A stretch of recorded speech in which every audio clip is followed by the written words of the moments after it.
अस्सलाम वालेकुम दोस्तों। पेशावर हाई कोर्ट के चीफ जस्टिस इब्राहिम खान ने एक ख़त लिखा है चीफ जस्टिस को। ख़त लिखने का ऐसा लगता है कि मौसम है। अब ये ख़त कोई इस वजह से नहीं लिखा गया कि हमें धमकियां मिल रही हैं या ऐसा कुछ, क्योंकि धमकियां देने वालों को पता है कि पेशावर हाई कोर्ट के जज डरने वाले तो नहीं हैं, पठान होते हैं। उल्टा वो आगे धमकियां लगा देते हैं और ऊपर से वहाँ हुकूमत भी फॉर्म 45 वाली अवामी हुकूमत है। इसलिए जो ख़त लिखते हैं इनको भी पता है कि अगर पेशावर हाई कोर्ट के जजों को हमने धमकी भरा ख़त भेजा तो वो खुद फंसेंगे। अब इस ख़त में उन्होंने शिकवा किया है कि जो हालिया सुप्रीम कोर्ट में तैनातियाँ हुई हैं इनमें पेशावर हाई कोर्ट के जजों को शामिल नहीं किया गया। उन्होंने कहा कि मैं आपको भारी दिल और मायूसी के एहसास के साथ ये ख़त लिख रहा हूँ। ख़त में KPK से जजों की तैनाती पर गौर न करने पर भी तशवीश का इजहार किया गया। उन्होंने कहा कि मैं आपको भारी दिल और मायूसी के साथ ये खत लिख रहा हूँ। सुप्रीम कोर्ट में जजों की तकर्री बादिल नज़र में मनमानी, इम्तियाजी सलूक और जानबदारी है।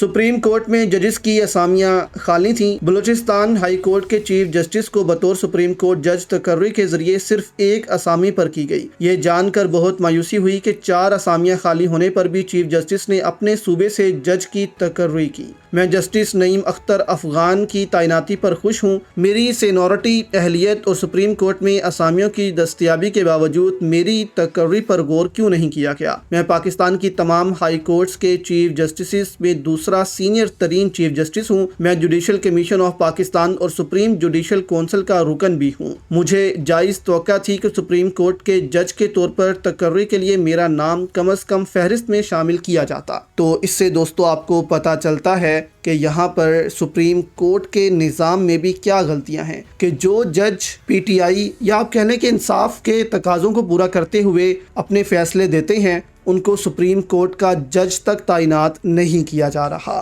तो यहाँ पर अब इस ख़त से ये राज भी अफशा हो चुका है कि सुप्रीम कोर्ट के जजेस भी कैसे आते हैं और आजकल कॉम्प्रोमाइज्ड जजों को ही नीचे से ऊपर लेकर आया जा रहा है। दूसरी जानिब जो है वो अली अमीन गंडापुर पर भी इल्ज़ाम लगते रहे हैं कि वो रात को पेशावर का जो है वो इंटरनेट भी बंद कर देते हैं। लोगों को इससे बहुत तकलीफ़ होती है। तो यहाँ पर पेशावर हाई कोर्ट ने रात को इंटरनेट सर्विस मुअत्तल होने के मामले पर भी PTI की सूबाई हुकूमत से जवाब तलब किया है, जबकि यहाँ पर जवाब आया कि सिक्योरिटी वजूहात की बिना पर यहाँ पर मोबाइल इंटरनेट बंद किया जाता है। जबकि खबरें हैं कि ये KPK हुकूमत नहीं बल्कि वफाक से इंटरनेट बंद किया जाता है। जबकि गुज़िश्ता दिनों अली अमीन गंडापुर की रात को प्रेस कॉन्फ्रेंस भी थी जिस वजह से इस नेट को बंद किया गया वहाँ पर। तो यहाँ से आपको पता चलता है कि KPK हुकूमत को भी अब कैसे कंट्रोल करने की कोशिशें चल रही हैं।